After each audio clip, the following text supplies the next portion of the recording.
우리는 피하려고 노력합니다. 불확실성을. 과도하게 analyze가 분석하다니까 과도하게 분석함으로써. 주제문이죠. 대놓고 주장을 하죠. 과도하게 분석함으로써 필요 이상으로 분석한다는 거죠. 왜? 불확실성을 피하려고. 그럼 근본적으로 왜 그럴 것 같은데? 질문을 읽어보니 불안감을 떨치기 위해서 불확실한 무언가 결정을 내릴 때 사람은 정도 이상으로 필요 이상으로 분석을 하게 돼 있습니다. 미리 얘기해 줬습니다. 주제문. 글을 전체를 읽고 이걸 생각해내야 돼요. 하지만 우리는 가지고 있지 않습니다. over 전치사 나왔으니까 뒤 먼저 할게요. over가 나온 이유는 control과 어울리는 전치사이기 때문입니다. 미래가 어떻게 전개될지에 대한 완전한 통제를 가지고 있지 않습니다. 통제란 말이 왜 나왔느냐? 여러분은 느낄지도 모르겠습니다. 미래가 어떻게 될지 알 수 없으니까 미래를 통제할 수는 없다고요. 여러분은 대절이야라고 느낄지도 모르겠습니다. 만약 네가 너의 걱정스러운 문제거리를 완전히 once and for all 이게 완전히란 수거입니다. 수거. 완전히 그저 대답해 낼 수 있다면 단지 대답만 할 수 있다면 이 어감입니다. 이게 저스트가 어감이 확 달라지죠. 걱정거리 문제를 완전히 대답해 낼 수만 있다면 너는 만족할 거야. satisfy가 만족시키다니까 만족될 거야. 라고 느낀다고요. 그리고 너가 마침내 drop, 내려놓다라고요. 떨어뜨리다, 내려놓다. 너의 반추. 반추가 말이 좋아서 계속해서 고민한다. 씹고 또 씹고 또 씹고 곱씹음이란 반추 거지. 이거 오버한 거죠. 내려놔도 되는 거 계속 고민하는 거잖아요. 지금. 그러면 이 rumination과 같은 단어는 이 지문에서 쓰인 거. 그죠? over, analyzing이죠. 과도한 분석. 이걸 반추라고 단어를 썼을 뿐이죠. 너의 반추를 드디어 떨어뜨리다 말고 내려놓다 하면 말 자연스럽게 되잖아요. 그 drop, rumination, 반추를 멈추다 이렇게 외울 필요가 없죠. 하지만 이게 ever, 혹시라도 실제로 일어난 적이 있어요, 여러분한테? 즉, 걱정거리 문제가 완전히 사라진 게 그런 적이 있어요? 그래서 고민을 뭐 그만하게 되고 이런 적이 진짜 혹시라도 있어요? has there, there is는 있다잖아요. 그러니까 has been이니까 있어 본 적, 현재 완료. 다시 현재 완료 해석하는 법은 완료, 경험, 계속, 결과 네 가지인데 그 중에 경험. 툭 하고 나와야죠. 완료, 경험, 계속, 결과 중에 경험.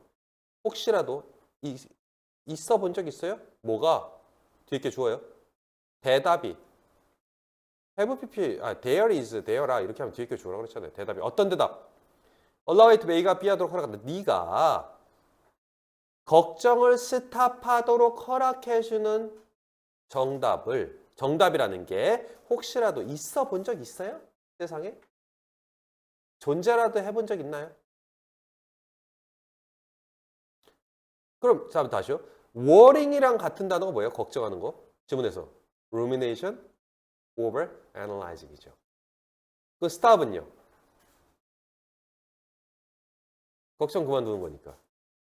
drop이겠죠. 이렇게 뭔가 자꾸 연관성이 있게 쓰잖아요. 글을. 이렇게 글을 쓰면 잘 쓰는 글이에요.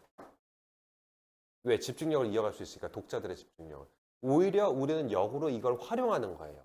지문을 읽을 때 연관성 있게 썼으니까 이게 응집력이 높다고 표현해요. 이게 글의 응집력이 높다.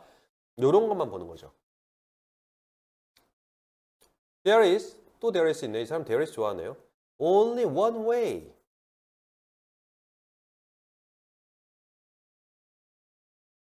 out of는 로부터라고 그랬죠. 근데 way out of는 로부터의 한 가지 길이니까 이 정도는 번역으로 하세요. 나가는 길. 이 소용돌이에서 나가는 길은 오직 하나밖에 없습니다. And 그리고요 그것은요 not to try to gain control 통제력 미래에 대한 얻을 수도 없는 통제력을 얻으려고 노력하는 것이 아니에요. 이 소용돌이로부터 나가는 방법은 not A but B 나왔네요. 아니라 뭐예요? A가 아니라 B다. not A but B A가 그게 아니라 뭐다? Give it up. Give up 포기하다. Give it up 그것을 포기하는 겁니다. 제일 중요한 핵심어가 나왔습니다. 그것이 뭘까요? 불확실성을 피하기 위해서 과도하게 분석하는 것. 첫 문장이죠. Push back against. 이래저래 중요한 단어 되게 많죠. 맞서다. 불확실성에 맞서는 것 대신에 그걸 포용해라. 꽉 껴안다, 받아들이라 라는 뜻이거든요. Embrace. 이거 되게 중요한 말입니다. 항상 불안한 거를 애기들이 싫어해요. 애기들일수록 그래요. 그럼 불안한 게 싫어하고 애착 인형 이런 것도 있죠. 곰인형 같은 것도 가지고 있죠. 애착 베개도 있고요. 불안한 게 싫어서 그래요. 불안한 게 싫어서 틱도 생기죠. 환경이 바뀌면 불안한 게 싫어서 매운 거에 불안한 게 싫어서 먹는 걸로 풀기도 하고요. 근본적으로 다 거기서 오는 거거든요. 모든 게 불안한 거. 그럼 불안한 거 그럼 왜 오느냐? 예상을 하려고 해서 그래요. 내일 시험에 몇 점이 나올까? 내가 다른 지역으로 가게 되면 난 잘 버텨. 내가 내일 학교에 가면 내 친구들이 날 싫어할까 미워할까? 이건 예상을 자꾸 해서 그러거든요. 예상을 하지 않고 닥치면 그 순간에는 해결을 하려고 했을 때 불안하지 않아요. 이게 장수의 비결입니다. 롱런하는 사람들 그리고 공부 잘하는 사람들 인생에 성공하는 사람들은 지나간 일은 잊어 이런 말 많이 들어봤죠. 다가올 일에 대해서 그렇게 계획은 세울 줄은 절대 불안하지 않아요. 닥쳐서 뭐 어떻게 될 거야 아마 이렇게 하고 넘어가요. 그런 사람들이 일을 잘하는 사람입니다. 그것을 받아들이세요. 여기서 그것이 뭡니까? 불안한 거예요. uncertainty, 불확실성. 받아들이세요. 인생은 원래 불확실성의 연속이니까. 그러려니 하세요. 그럼 닥치면 어떻게 해요? 닥쳐서 사고 생겨서 죽으면. 야, 그렇게 실컷 내일 시험 걱정하고 고민하다가 내일 학교 가다가 차 사고 날 수도 있는 거죠. 예측할 수 없다는 거죠. 불확실성. 그러니까 받아들이고 사세요. 불확실성을 어떻게든 gain control 하려고 노력하지 마세요. Instead of trying to answer 너의 걱정거리 질문에 대답해야 하려고 답을 찾아내려고 노력하는 것 대신에 어떻게 하라고? Deliberately 정교하게 연습하세요. 뭘? Leave가 내버려 두다. 몇 형식? 5형식. 그것을 unanswered 대답되지 않은 채로 내비두는 것을 practice 연습하세요.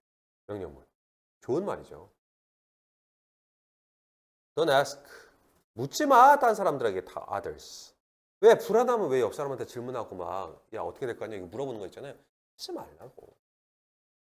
And don't think about it. 그거에 대해 생각하지 마세요. 그래서 주식 사기 이런 게 있는 거예요. 내일 주식 어떻게 될지. 나 큰 돈 걸었는데 불안하잖아요. 아니면 어떻게 사야 될지. 그럼 조언을 듣는 사람들의 말에 현혹될 수밖에 없죠. 사기는 그렇게 당하는 거예요. 다른 사람한테 물어보지 마세요. 그에 대해서 고민하지 마세요.